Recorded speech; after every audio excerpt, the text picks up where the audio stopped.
Hi. So I actually tried making this video just now, but then I started crying, so I'm going to try again. So today's video is about how I feel after 1 year and 2 months of traveling. Today's the 20th of December 2022. I started traveling in October of 2021, the 10th of October. So it has been 1 year, 2 months and approximately 10 days.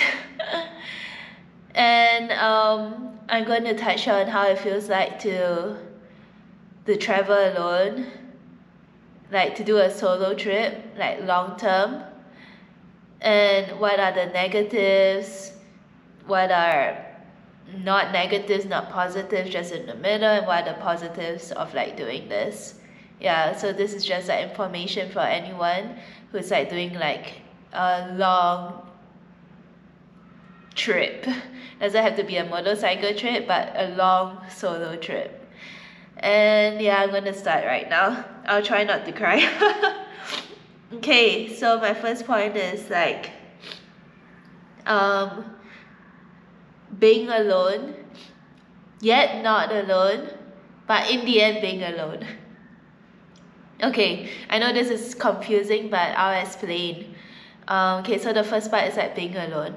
Being alone because this is a solo trip. I didn't bring anyone with me. I didn't bring anyone from Singapore with me. I came to Los Angeles by myself, and the next day I just bought a bike and I continued on my trip all the way till here in Cancun. And yet I'm not alone because I've met so many people, so many amazing people on the trip, through couch surfing, through classes, through just walking along the streets and just meeting all these people. And yeah, so most of the time I'm not actually alone. There's always someone with me traveling. But it comes to the last point where I'm back to being alone, because I meet all these amazing people. I form great relationships with them, but in the end I just end up leaving for the next place.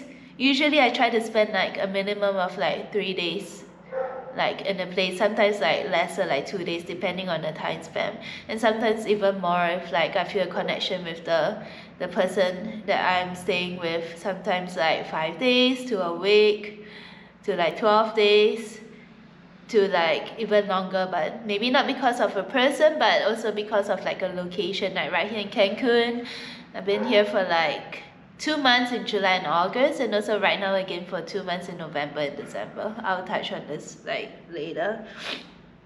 But it comes to a point where it gets really depressing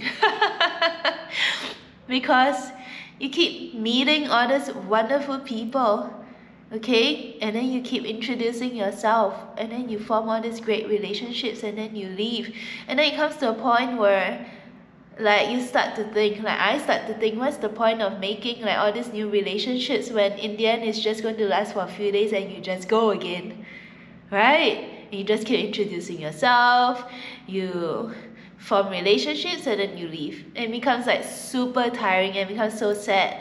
There were so many times where I was crying. Wow. Oh, I'm crying again? You see, I can't do it.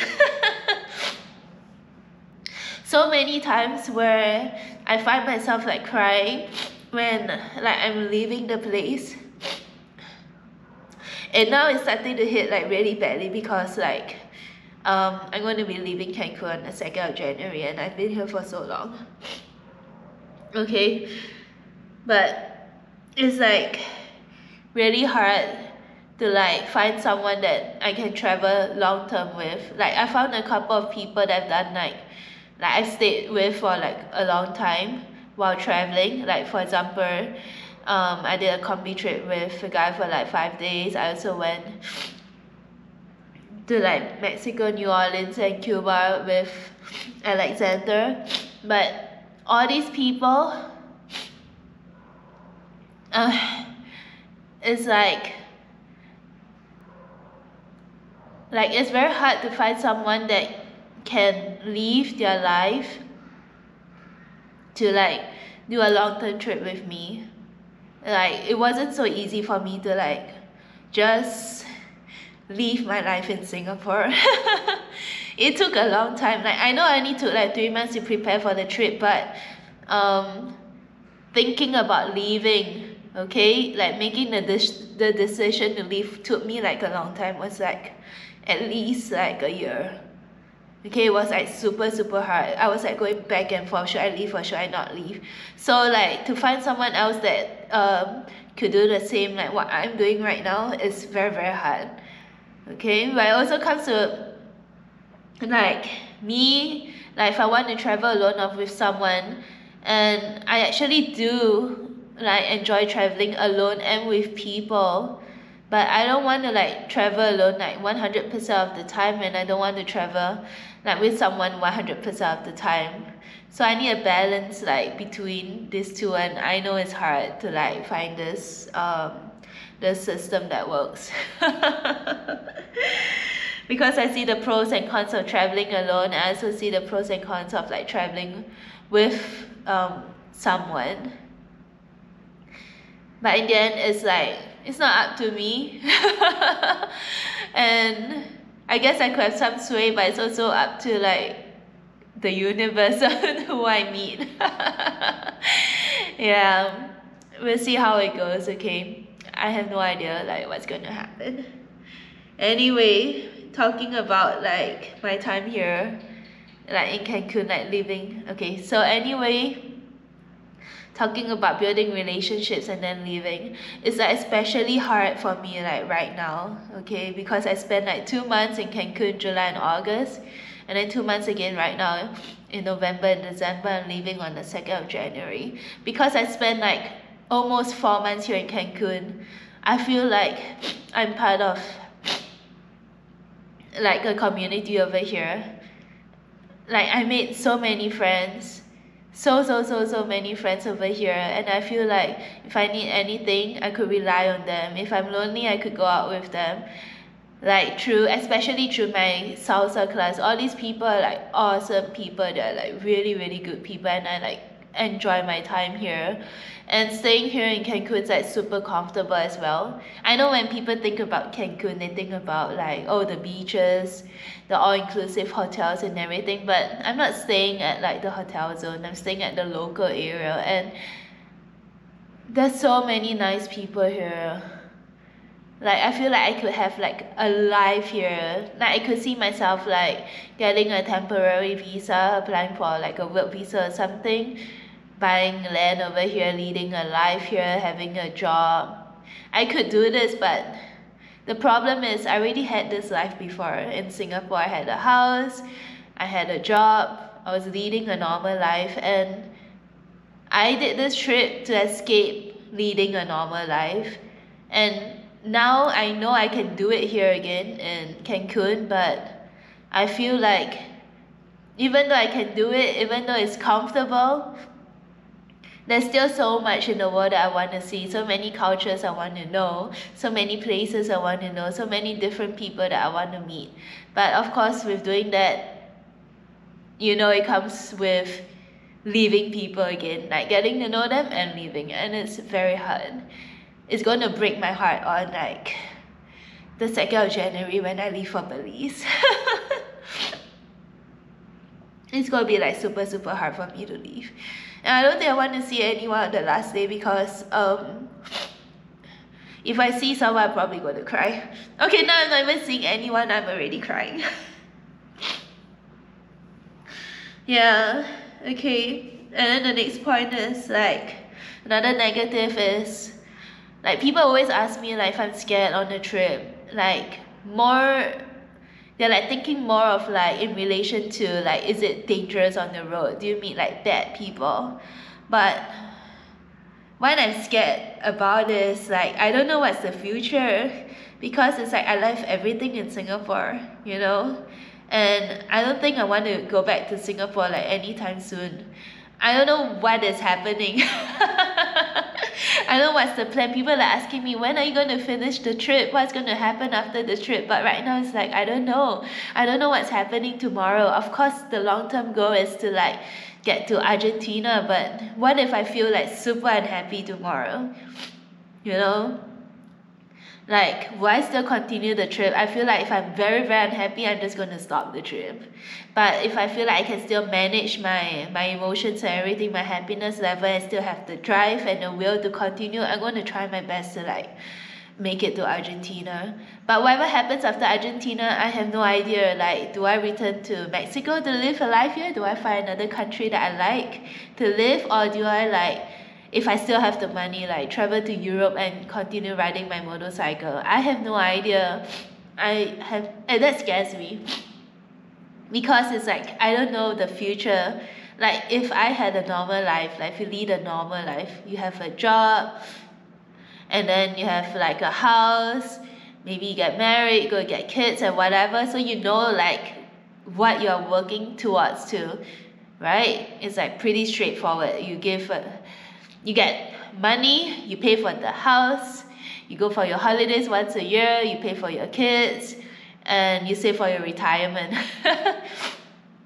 For me, all I know is like I just want to reach Argentina. I just do not know when. And then after that, it's like question mark, question mark, question mark. Who knows what's going to happen? Okay, let me like clear everything. So yeah, those are like the negatives. Okay, now the video is going to get a little bit happier. Okay, from now onwards. Okay, now talking about like the middle ground, so it's not like negative or it's like not positive. Okay, so first on the list is like my health, like throughout the trip. I started off like okay-ish healthy. I was healthier before COVID, and then during COVID I gained like a couple of kg. And then on the trip at the beginning I was still okay. I was trying like my best to eat healthy and everything, but it's very hard. Okay, because to eat healthy, to become healthy, you need to like cook your own food. You need to like eat really cleanly. You need to exercise, you need to go to the gym. And for me, it's like I travel to a place 3 to 4 days.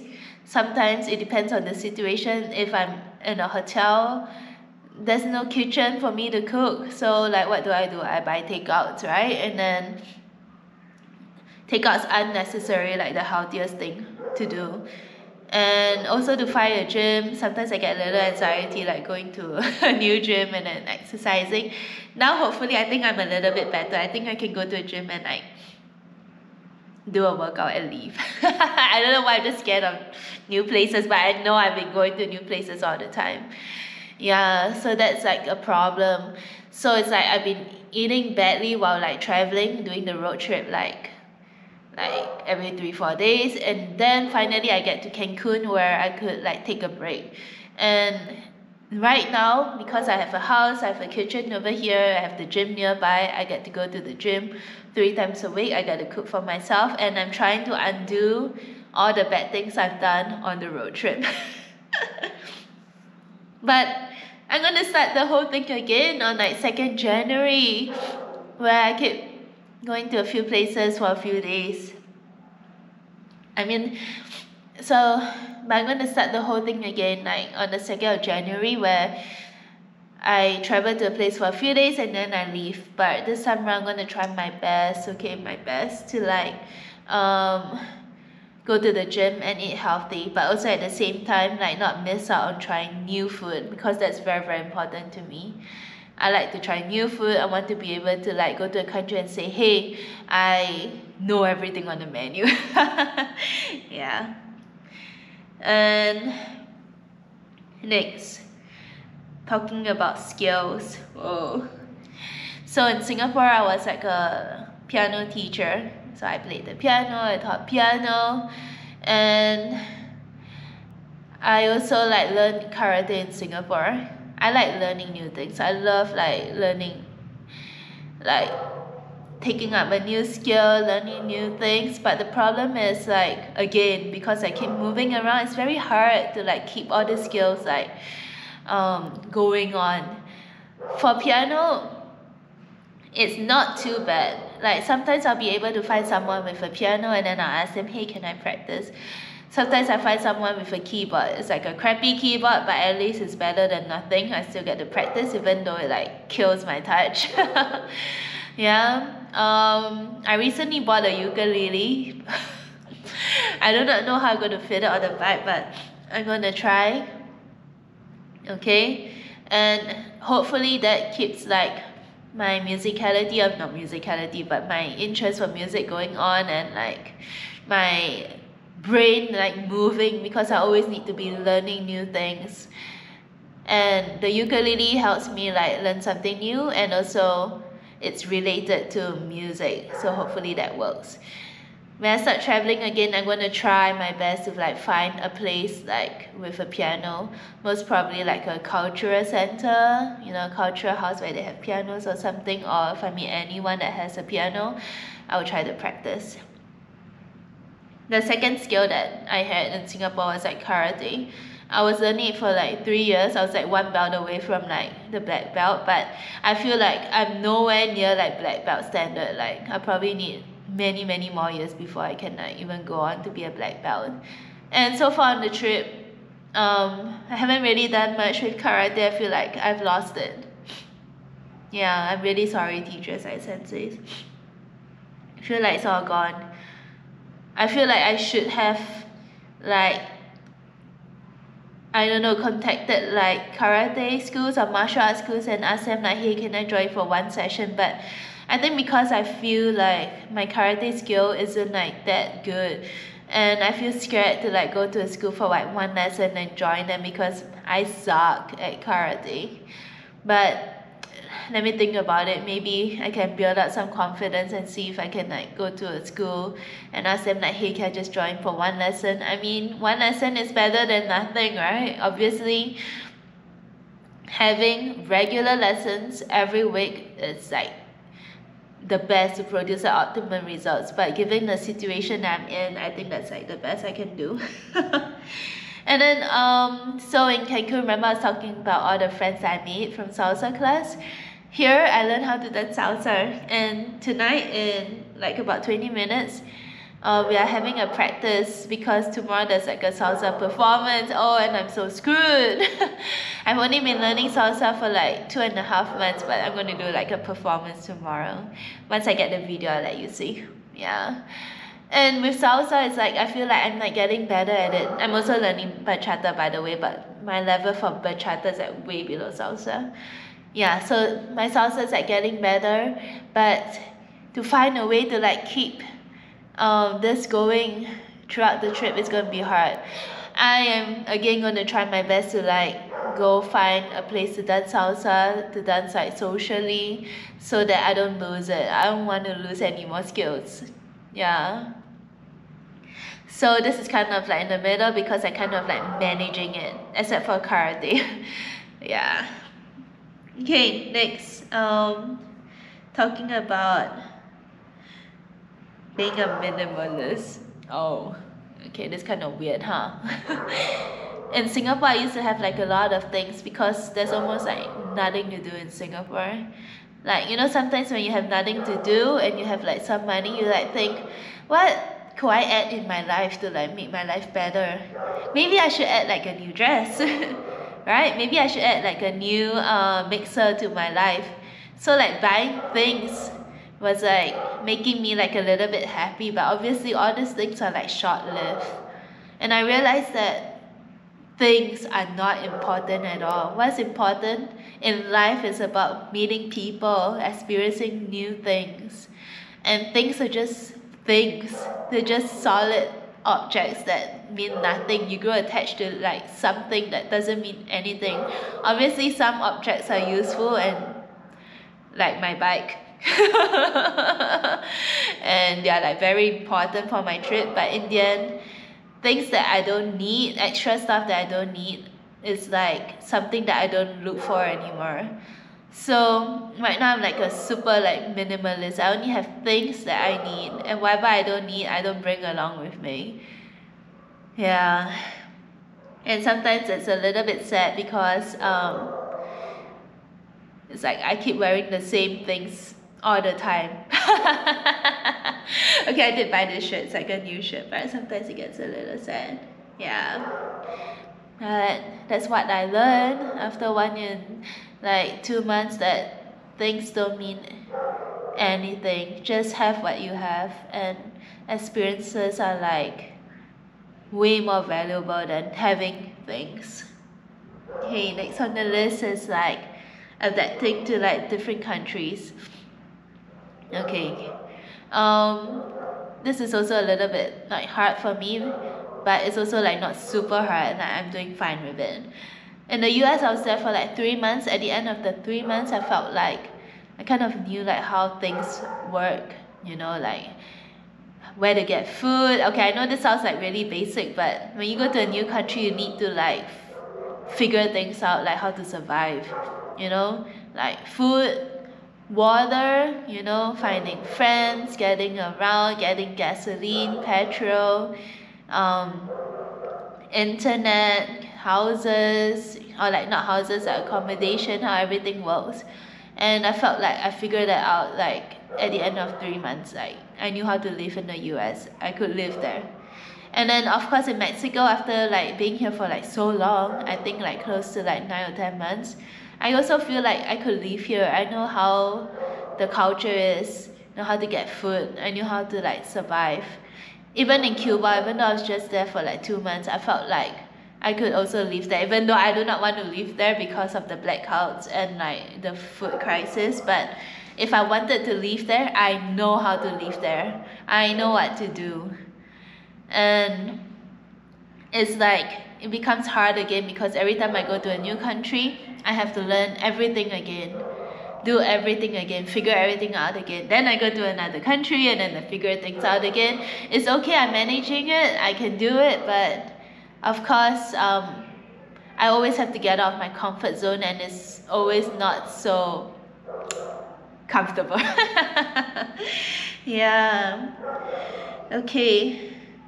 I'm going to continue this later after like salsa class because I'm running out of time.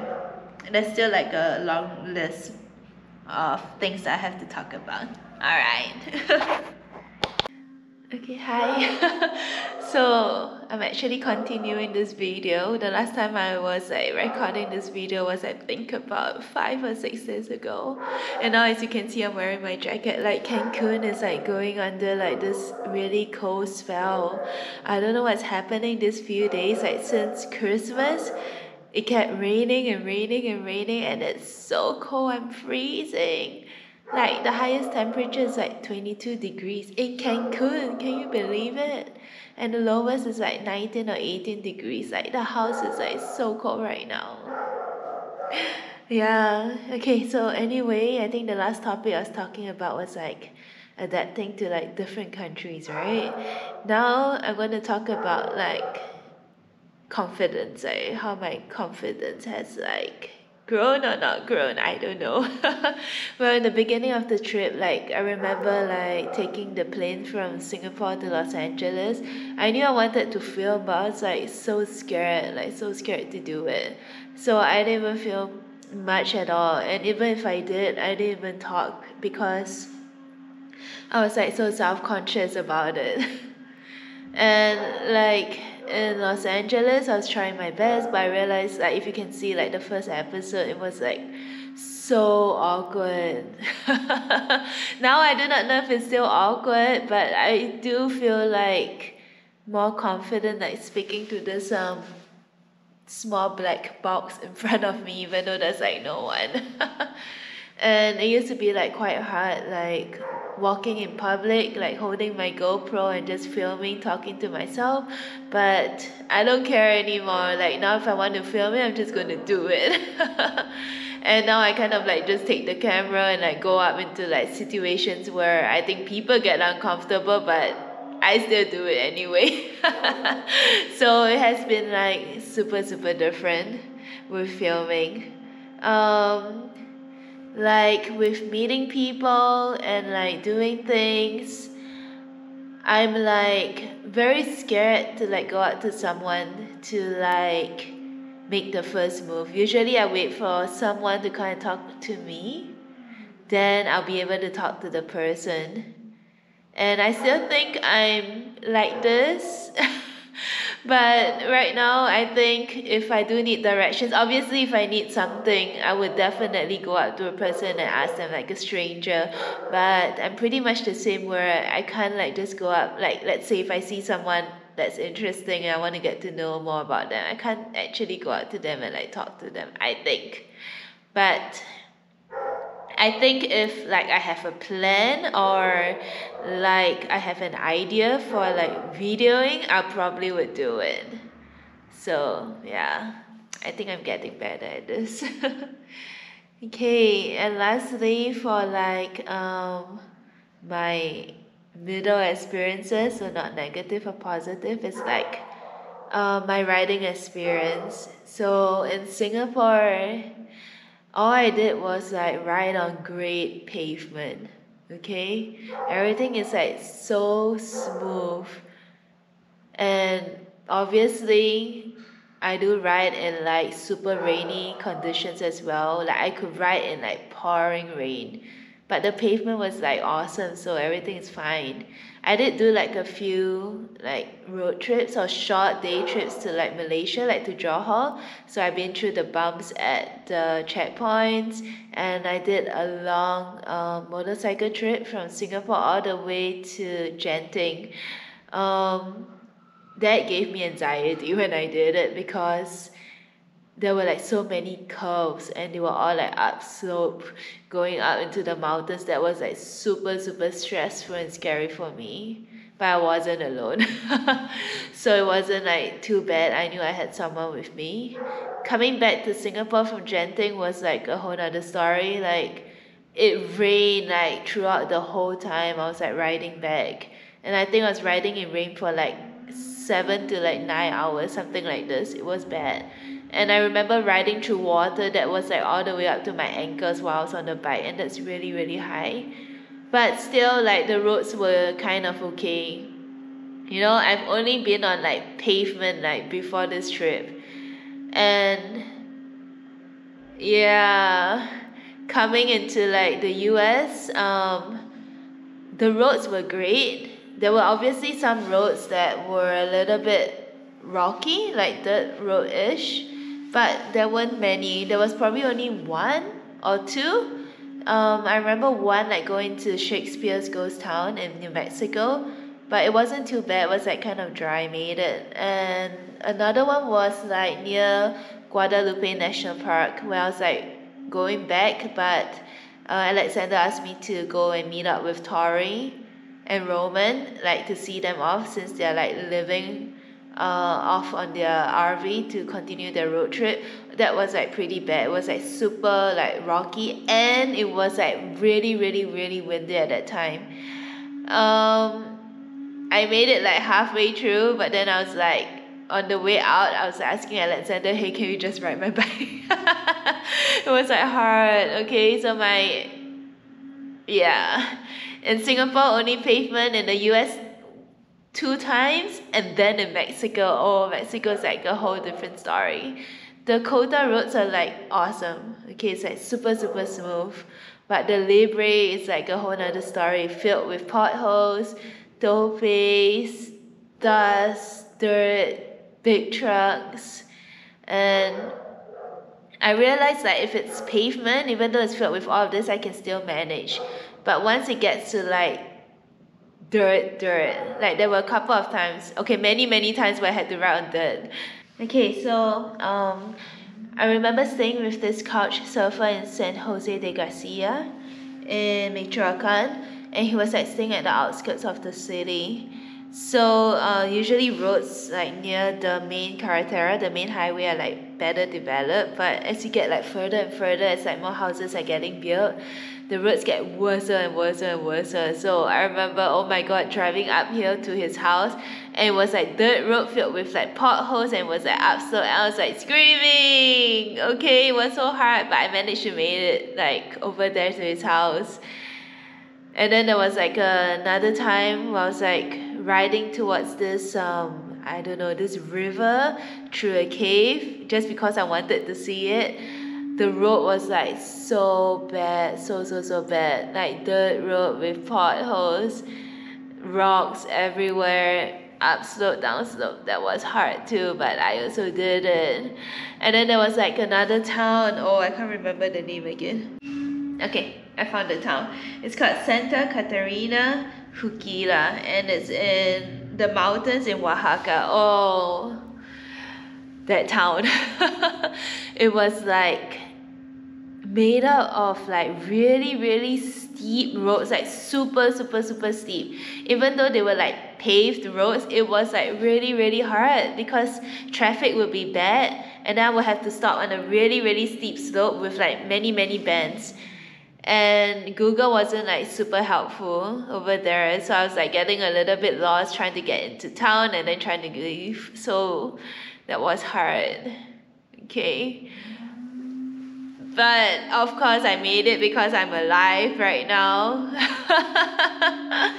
So I must say, from the start of the trip all the way up to now, I must say that my riding experiences have gotten wider. I feel like it has gotten better, but I do not know what's going to happen. Like, even though I feel like I can navigate and feel more confident on off-road riding, I do not know if I'll fall again. I probably will fall again. And I don't know if that's like a marker of me like being inexperienced or experienced, because I think no matter like how much experience I have or how many times I go off-road riding, I feel like there's always an anxiety over there. Like if I were to see a road that's not paved when I look at it. So sometimes I get like super scared when I look at it. I deal with it, but it's like so stressful for me. So even after like going through all these experiences, I'm not like feeling better about it. I'm still anxious. I'm still scared.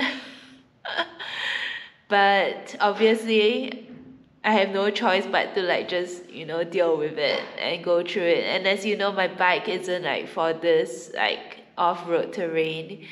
It's so hard to find like dual purpose like tires for the bike because of the size of the rim.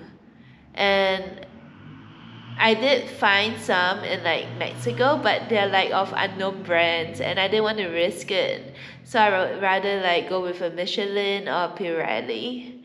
And even though I found it, they were like saying it needs to like be ordered. So I was like, let me just stick with street tires. But I think maybe when I get to South America or Central America, or after these tires wear off, I might have to like consider changing them if they're available. Let's see how it goes in Central America. I know it's gonna be scary and fun. Okay, so talking about like off-roading, I feel like I'm a bit better, but of course still scared and anxious. About weather conditions. In the US, like I rode in like super windy like conditions. There were times I was like just push off to like the next lane. I survived, but scary. Okay, really scary and really stressful. If I encounter it again, it will still be stressful for me, even though I've had experiences like riding through really windy conditions. I also rode through like really cold weather, but not to the point where it's like freezing or where it's snowing. So hopefully when I get to like South America, I can plan my trip better so that I'm not riding through like these harsh conditions. Yeah. I've ridden through like heavy rain as well, but mostly on pavement. Um, Good pavement and like really bad potholes filled pavements like here in Mexico, because like right now in Cancun it has been raining. I've been riding through like really bad roads with rain and water, and it's like super dangerous to ride while it's raining because the potholes fill up and you don't know how deep the potholes are, so you have to go like super slow so that you don't like trip or fall down. So I feel like yes, my experiences have grown. I feel like I'm better at riding right now, coming from Singapore where I've only like rode on pavements, to coming to the US and coming here to Mexico with all of like the dirt roads, the potholes, the the topes, um, the rocks, the sand, the windy conditions, the cold conditions. I feel like yes, I've gotten better, but it still gives me anxiety, okay, all the time, and I get super stressed about it. But I will deal with it. Okay.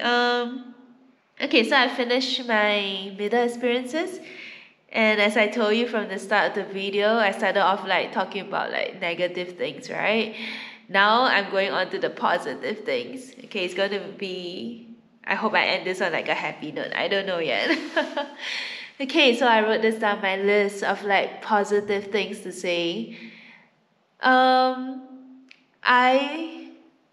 traveled through 18,000 kilometers of like carretera of road up till now. I just passed like 18,000 kilometers to like 18,050 kilometers, and I think that's crazy. I never thought I would made it this far, like, so I'm pretty happy. I met a ton of people, like super great people, either through couch surfing, just by walking around or asking for help, and majority of the people are like super nice, okay, and I'm really thankful to have like met all these nice people who were strangers and then who became friends with me. And but I'm really sorry, like it's so hard to like keep in contact constantly with all these people. I wish I could. I feel like for me, I'm not like a texting person. I'm more of like, if I meet you in person, I definitely can interact with you. But if you ask me to text you, it's like a little bit difficult. So I'm really sorry, like, if you're trying to keep in contact with me and I don't like reply that often, because for me it's like really hard. But if we ever do meet again, face to face, I hope we can like just go off like from where we left off. Okay. But thank you everyone for like helping me throughout the trip, being nice to me, talking to me all the way up to now, and I hope to meet like more great people down south. Okay, next, I climbed like a ton of mountains. I did a lot of hiking in the US. I also climbed a mountain here in Mexico, but not the highest mountain, but a mountain that's like the opposite of the highest mountain, which is Orizaba in Mexico, to see the peak of Orizaba. So yeah, I did do a little bit of hiking in Mexico, but more in the US. I flew a plane.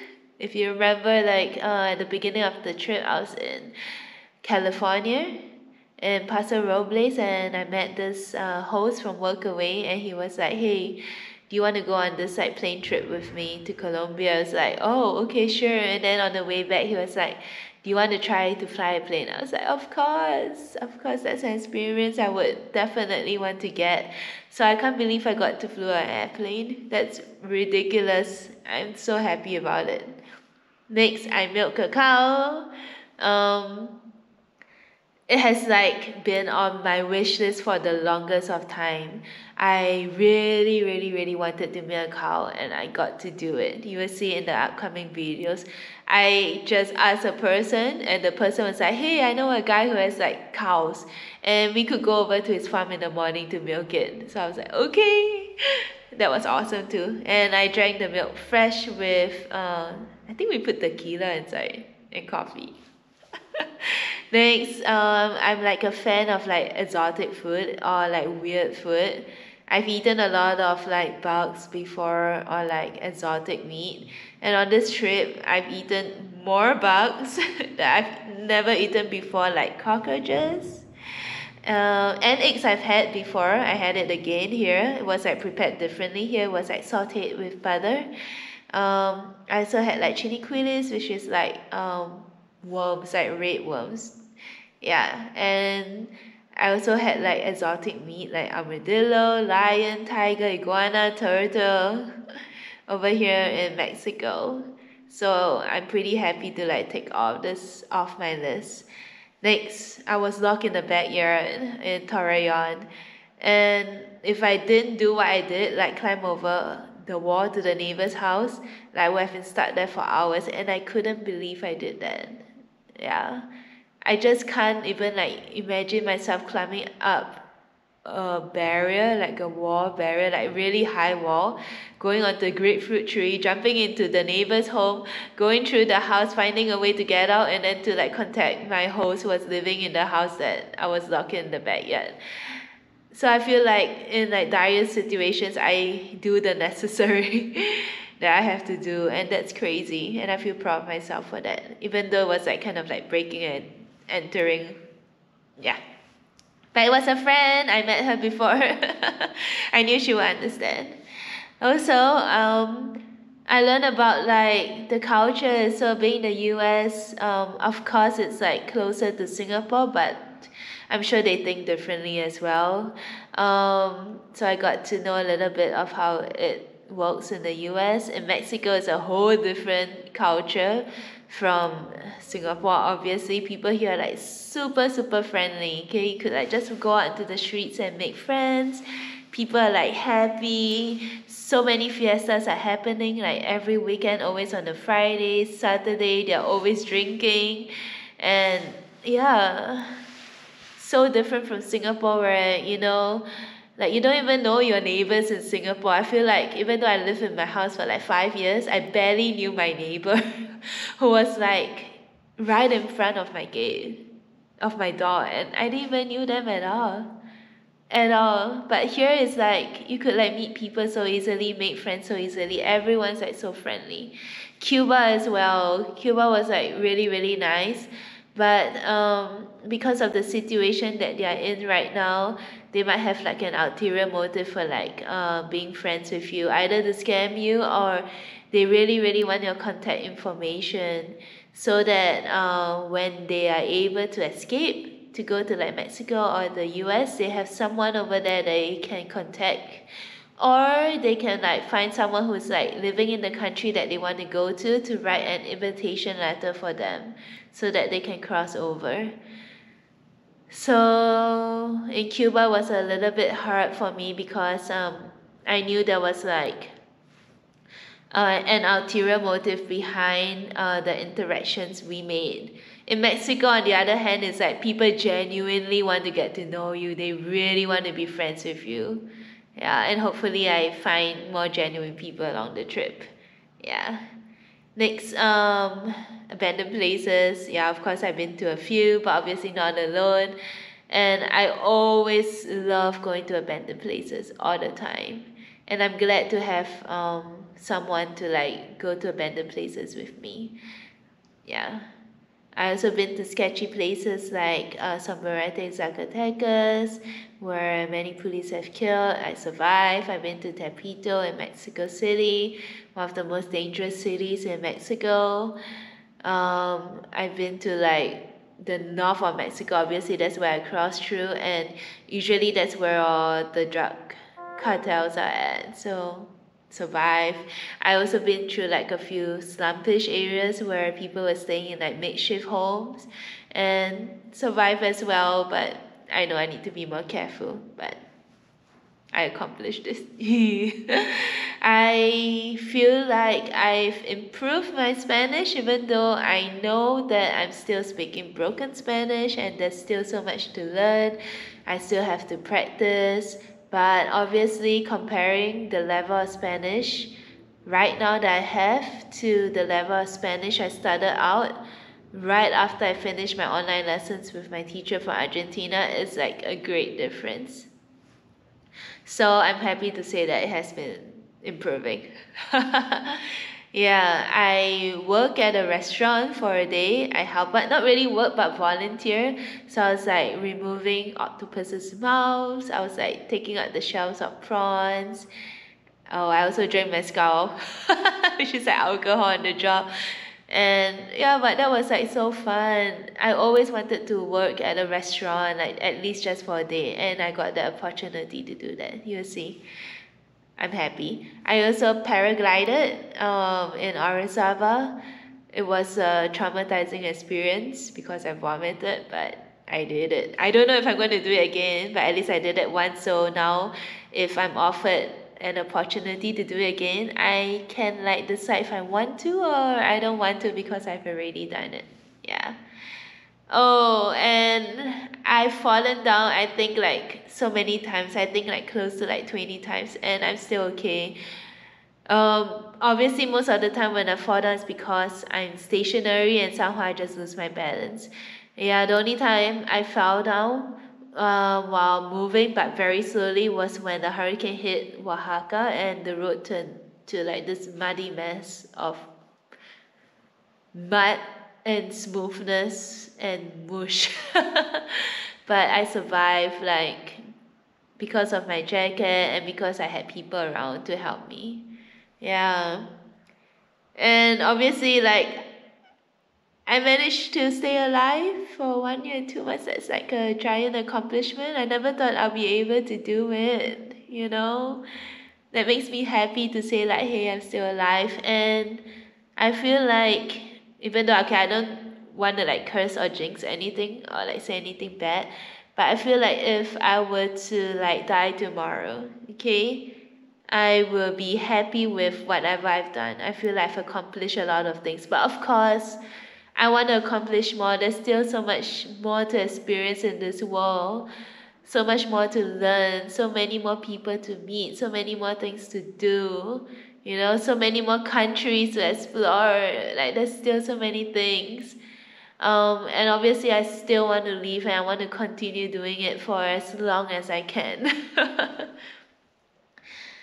Okay, so I finished like the negative, the middle-ish, and then the positives. And I guess the last question for myself that I wrote right here is, how do I feel about the future?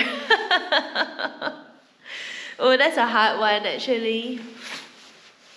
Because it's like such an open-ended question. Obviously, I know the goal is to reach Argentina, right? And obviously, um, that's a direction I'm going towards, but the ultimate goal is to be happy, okay?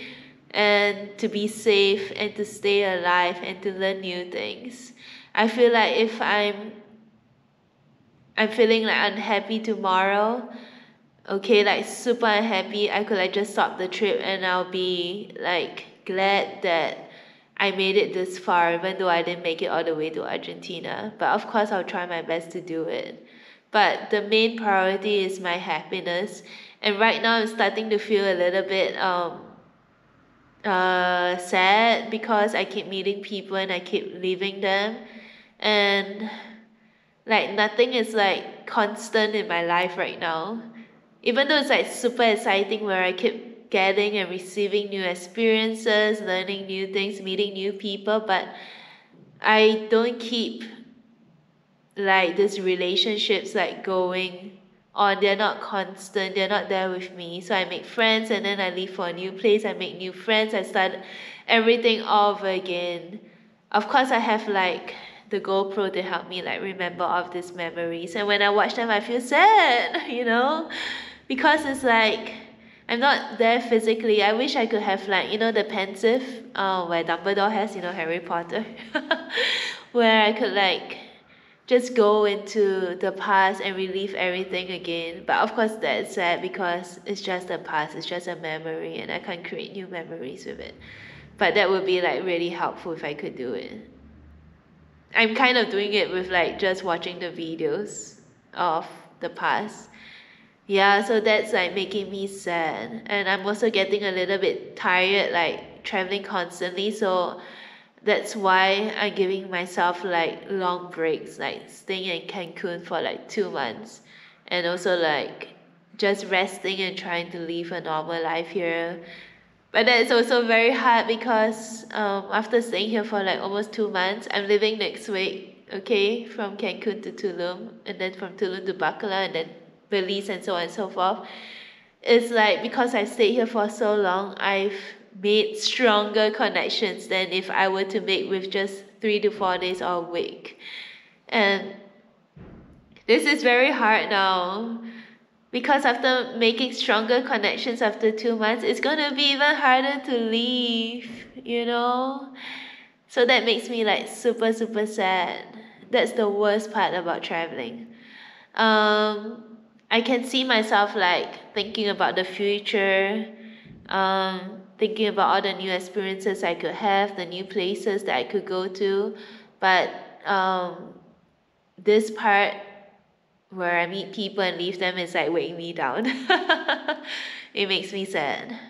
But let's see how it goes, okay? I'm going to try my best to like rest as much as possible when I feel tired. And try to keep this trip going and keep my sanity alive and keep myself happy. Yeah, did I end the video on a positive note? I don't know. But anyway, so this is like how it has been for like 1 year and 2 months. Okay. I hope it has been like useful for you. Like if you're ever thinking about like doing like a long-term trip. I still have like a long way to go. I'll probably make another video in maybe a year's time. And let's see how I feel in 2 years. If I do make it alive all the way till then. Okay. Anyway, thank you so much for watching this video. Okay. Please like, share and subscribe. It motivates me to like do more content. Okay, and I will see you in the next episode. Bye.